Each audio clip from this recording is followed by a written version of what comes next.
pessoal, tudo bem com vocês? Na aula de hoje vamos começar o nosso estudo sobre tabela periódica, tá? Tabela periódica que é dividida em dois temas basicamente. O estudo da tabela periódica é dividido entre um conteúdo de classificações periódicas, que é a nossa primeira parte do estudo que vai render algumas aulas, e depois propriedades periódicas.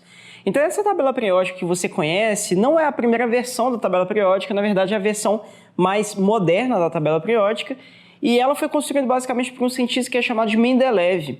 O Mendeleev foi um superquímico que distribuiu os elementos na tabela periódica, organizando esses elementos em ordem crescente de massa atômica. Então, Mendeleev ele procurou organizar os elementos que tem na natureza em ordem crescente de massa atômica e também procurou colocar os elementos que têm propriedades químicas semelhantes em uma mesma coluna vertical. Essa coluna da vertical, que a gente vai falar bem, é chamada na química de família química. Então, olha que interessante. O Mendeleev, por exemplo, organizou os elementos do grupo 7A, colocou todos os elementos do grupo 7A, que possuem propriedades químicas semelhantes entre si, criando o conceito de família química. Bom, não é a última versão exatamente da tabela periódica, a versão do Mendeleev. O Mendeleev, na verdade, a tabela dele passou por uma pequena alteração que foi feita por um cientista chamado Moseley, que ele fez uma pequena alteração, na verdade, organizando os elementos da tabela periódica em ordem crescente de número atômico. Então, olha essa pequena diferença em relação à tabela de Mendeleev. Enquanto Mendeleev organizava os elementos em ordem crescente de massa atômica, a tabela passou por uma atualização que organizava os elementos em ordem crescente de número atômico. Na prática, a alteração gerada em relação à tabela do Mendeleev foi muito pequena. Um ou outro elemento mudou de posição na tabela, porque não necessariamente a ordem crescente de massa atômica coincide com a ordem crescente de número atômico, tá? Então, a tabela atual, que é a tabela que a gente conhece, é uma tabela que tem os elementos de uma mesma família na coluna da vertical, elementos que parecem, que têm propriedades químicas semelhantes e que, ao mesmo tempo, respeita a ordem crescente de número atômico, não de massa atômica, de número atômico. É assim que os elementos estão dispostos, tudo bem?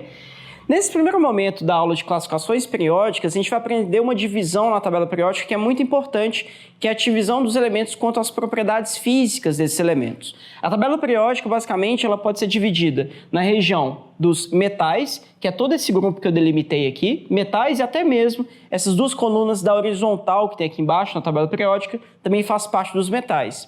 E olha que legal. Os elementos que estão nesse grupo dos metais, eles possuem várias propriedades físicas que são parecidas. Tudo bem? A gente vai estudar todas elas. Do lado direito, nós temos o grupo dos não metais, que é a mesma coisa de ametais, o prefixo A é o prefixo de negação. Os elementos que estão nesse grupo dos ametais possuem propriedades físicas diferentes dos metais. Nós vamos ver detalhadamente quais são as propriedades características dos ametais. Temos essa última coluna da vertical, que é a coluna dos gases nobres, que apresentam propriedades também diferentes. E, por último, o hidrogênio. Cuidado, pessoal, porque o hidrogênio, a rigor, ele não é metal, nem ametal e nem gás nobre. O hidrogênio é um elemento à parte, ele não é parecido com os outros elementos que a gente tem na química, perfeito? Então, vamos especificar as principais propriedades físicas dos elementos desse grupo, dessa região da tabela, que são os metais. Quais propriedades que a gente observa? A primeira propriedade que é muito importante a gente saber é que os metais, de forma geral, eles apresentam um ponto de fusão e um ponto de ebulição elevado. Geralmente, eles possuem alto ponto de fusão e alto ponto de ebulição. Justamente por isso, em condições ambientes de temperatura e pressão, essas condições ambientes não são suficientes para superar o ponto de fusão ou o ponto de ebulição dos metais. Então, em condições ambientes, eles vão ser encontrados no estado físico sólido, tá? Pensa bem, os metais que você conhece, que você tem contato no dia a dia, praticamente todos eles estão sólidos em condições ambientes. Tem apenas uma exceção, né? Nós temos apenas um metal que em condições ambientes não está sólido. Esse metal é o mercúrio. O mercúrio é líquido em condições ambientes. Esse metal ele apresenta um ponto de fusão baixo e ponto de ebulição também baixo, é uma exceção. Um líquido extremamente denso. Uma observação também legal de fazer é em relação ao metal gálio. O gálio não é uma exceção, porém o ponto de fusão dele não é tão alto quanto dos outros metais. Então olha que interessante, por mais que o gálio seja um metal sólido em condições ambientes, como a grande maioria dos metais, o gálio ele apresenta um ponto de fusão baixo. O ponto de fusão do gálio é de 28 graus Celsius. Então se você sair das condições ambientes, tiver um dia que está fazendo muito calor, que supera aí, por exemplo, 28 graus Celsius, o gálio, espontaneamente, ele vai deixar de ser sólido e vai passar para o estado líquido. Ou seja, num dia que faz calor, uma temperatura um pouco maior que 28 graus Celsius, ele vai ficar líquido espontaneamente, tá? Então, é legal pontuar que o galho, ele é quase uma exceção, quase uma exceção. Em condições ambientes, ele é sólido, mas se a gente pegar um dia um pouquinho mais quente, aquecer um pouco o galho, ele passa para o estado líquido com facilidade, tá? Outra propriedade muito importante, geral, dos metais, é que os metais são excelentes condutores de calor, conduzem muito bem o calor, né? E aí nós temos vários exemplos do dia a dia associado a isso. Pensa bem, quando você, por exemplo, segura uma maçaneta de uma porta, uma maçaneta que é de metal, você tem a sensação de frio, né? Justamente porque o metal, por ser um excelente condutor de calor, ele absorve com facilidade o calor da sua mão e conduz esse calor pelo material, né? Pelo metal. Outro exemplo também que você pode pensar é quando você está cozinhando, por exemplo, esquece uma colher de metal dentro da panela que está quente, né? Se você segurar naquela colher, naquela colher, você vai sentir o calor passando pela panela até a extremidade da colher onde você está segurando, ou seja, a colher, o metal, ele conduz calor com muita facilidade. Além disso, os metais são excelentes condutores de eletricidade. A gente utiliza, na verdade, o metal com essa função. O cobre, por exemplo, é um excelente condutor de eletricidade, né? Em eletrônicos, a gente utiliza o tempo todo fios de cobre com essa função de conduzir eletricidade. De forma geral, os metais são excelentes condutores de eletricidade, mas alguns destacam mais que outros, tá? Por exemplo, o ouro é um excelente condutor de eletricidade. O ouro, na verdade, ele conduz mais que o cobre, mas, obviamente, a gente não utiliza tanto o ouro porque ele é caro. Além disso, os metais são maleáveis. Cuidado com o significado correto dessa palavra. Quando a gente fala que o metal é maleável, não é porque ele é moldado em qualquer formato. A maleabilidade é a facilidade de moldar o metal na forma de lâminas, exclusivamente lâminas.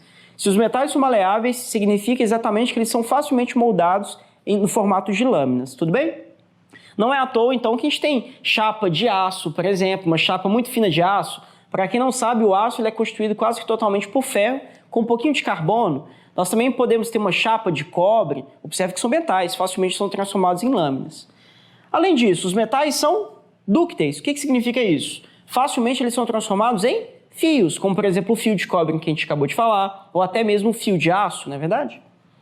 Os metais também, pessoal, eles apresentam uma característica de serem resistentes à tração. Quando a gente tem um fio de metal, você pode esticar bastante ele que dificilmente ele vai se romper. Por exemplo, se a gente pensar em cordas de violão, né, de instrumento musical, aquela corda de aço, você pode submeter ela a uma tensão muito elevada que dificilmente ela vai arrebentar. Uma outra característica dos metais. Outra característica interessante, os metais, de forma geral, eles apresentam um brilho característico. Significa que os metais, quando eles estão bem polidos, eles têm uma grande capacidade de refletir a luz, como se fosse um espelho, tá? É uma característica, então, exclusiva dos metais. E, por último, é legal também comentar que por mais que os metais não se dissolvam em água, os metais são insolúveis em água, o mercúrio, que é um metal, ele tem a capacidade de dissolver alguns outros metais que nós temos na tabela periódica. O mercúrio, que é líquido em condições ambientes, ele consegue dissolver, por exemplo, a prata, que é o Ag. O mercúrio também tem a capacidade de dissolver o chumbo, que é outro metal. E o mercúrio também tem a capacidade de dissolver com facilidade o ouro, que também é outro metal. Quando o mercúrio ele dissolve um desses metais, ele acaba formando uma liga metálica que é chamada de amálgama, tá? Amálgama. Então é justamente isso que é amálgama. Uma liga metálica formada pelo mercúrio, mas algum desses metais que nós temos aqui, a prata, o chumbo ou o ouro. Tudo bem? Vamos agora falar das propriedades físicas de outros grupos da tabela periódica. Então agora, pessoal, vamos falar dos ametais. Quais são as propriedades físicas características desse grupo, desses elementos que constituem os ametais, que são os não metais? Basicamente, os ametais eles apresentam propriedades físicas opostas em relação aos metais, tudo bem? Então, as propriedades físicas são opostas. O que significa isso? Os metais, como a gente falou, geralmente têm um ponto de fusão e um ponto de ebulição elevado. O ponto de fusão e o ponto de ebulição dos ametais são variáveis. Geralmente o ponto de fusão e o ponto de ebulição é baixo, mas nem sempre, é variável. Como na maioria dos casos o ponto de fusão e o ponto de ebulição ele costuma ser mais baixo, em condições ambientes de temperatura e pressão, eles são geralmente gasosos. Mas nós temos várias exceções, tá? Então, para metais, por mais que a maior parte dos ametais são gasosos em condições ambientes, nós temos casos em que os ametais são líquidos em condições ambientes ou até mesmo sólidos. Por exemplo, O flúor, que é um dos ametais que está no grupo 7A, ele é gasoso em condições ambientes. O cloro também é gasoso. O bromo é líquido. O iodo, por exemplo, é sólido em condições ambientes. Tá? Então, por mais que geralmente são gasosos em condições ambientes, nós temos algumas exceções. Além disso, enquanto os metais são excelentes condutores de calor, os ametais, por sua vez, são péssimos condutores de calor. Geralmente conduzem muito mal o calor. Enquanto os metais são bons condutores de eletricidade, os ametais, o contrário, geralmente são maus condutores de eletricidade. Tudo bem? Vamos falar agora dos gases nobres e do hidrogênio. Então, quanto aos gases nobres, quais são as características desse grupo, dessa coluna vertical que está mais à direita da tabela? Os gases nobres têm como principal característica a alta estabilidade que eles possuem em condições ambientes. Então, pessoal, isso tem que ficar muito claro, os gases nobres são elementos muito estáveis ali na nossa tabela periódica. E justamente por ser muito estável, ele tende a sofrer poucas reações químicas, é pouquíssimo reativo. Raramente os gases nobres reagem, tudo bem? Se eles são pouco reativos, é sinônimo de falar que eles são inertes. Então, como eles são muito estáveis, pouco reativos, eles acabam não formando ligações químicas com outros elementos em condições ambientes de temperatura e pressão. Tem que ficar claro que, se a gente muda as condições de temperatura e pressão, se a gente aumenta muito a temperatura, aumenta muito a pressão, sai das condições ambientes, a gente pode fazer com que um gás nobre consiga fazer ligação, reagir com outra substância química. É raro, mas se forçar isso é possível. Por exemplo, teve um cientista que ligou um prêmio Nobel em torno de 1940, justamente porque ele conseguiu fazer com que o xenônio, que é um gás nobre, se ligasse ao flúor, formando o composto XeF4 e XeF2. Mas ele não fez isso em condições ambientes, ele fez isso em condições especiais, beleza? Então, em condições normais, eles não se ligam, mas se a gente sair de condições normais de temperatura e pressão, pode ser que eles formem ligações químicas, reajam com outras substâncias. Quanto ao hidrogênio, como eu falei no começo dessa aula, o hidrogênio ele acaba sendo um elemento atípico. Então, o hidrogênio a gente considera um elemento diferente dos demais. Muito cuidado, porque tem muitas questões que tentam convencer a gente que o hidrogênio é um metal, ou ametal, ou gás nobre. Tá? Então, não cai nessa. O hidrogênio, ele é hidrogênio. Ele não é classificado como metal, nem ametal, nem gás nobre. Tudo bem? Muito obrigado pela atenção nessa aula. Vamos continuar o estudo de classificação periódica na próxima aula. Um abraço.